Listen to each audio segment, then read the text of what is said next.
Well, should it stay or should it go? That was the question Penticton City Council was faced with after receiving numerous complaints about a nude statue that was erected in the middle of a busy intersection. As Colin Bazran reports, the artwork will be staying where it is, minus one small piece. He's known as the baggage handler. He may look peaceful in the middle of the city's only roundabout, but he's also creating quite a controversy. Since he was installed last Tuesday, City Hall has been inundated with complaints about his lack of clothing. It got so bad, City Council had an emergency meeting to discuss whether he should be taken down.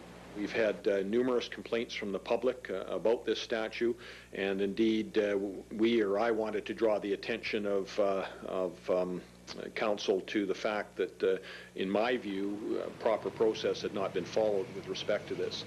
Paid for by the city, the baggage handler was selected by the Public Art Advisory Committee to be the first piece of art to occupy this space.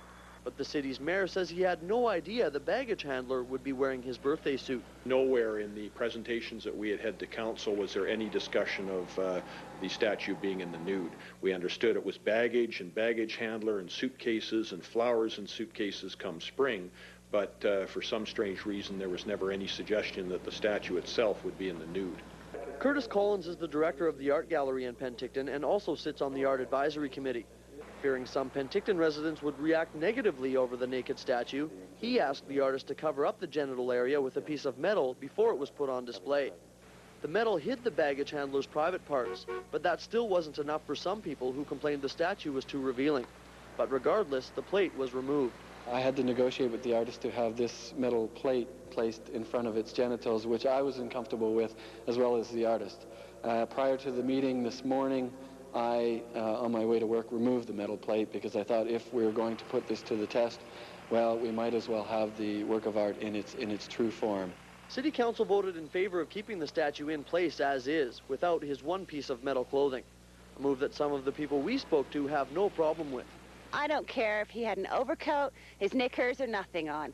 Yeah. It's a neat piece of art. You don't have any problem with the nudity? Some people say they have a problem with the nudity. What do you think of that? What nudity? He's plaster of Paris or something. He's not breathing. Yeah. I don't have a problem with him at all. No, I don't see any fuss at all. It's a human body stylized, and I don't see anything wrong with it. And for people to be making a fuss about it, I think's pretty ridiculous. The fact everyone in town is talking about his work is what artist Michael Hermesh likes best. He says his goal wasn't to shock people. It for sure is not shock art. If this was shock art, believe me, people would be real upset. But I'm glad it's progressive enough that it bumped a few edges, and that's nice. Whether you like it or not, the baggage handler will come down eventually.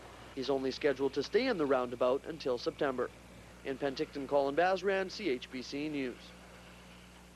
Only Mayor David Perry voted against the motion to keep the statue as it is in place.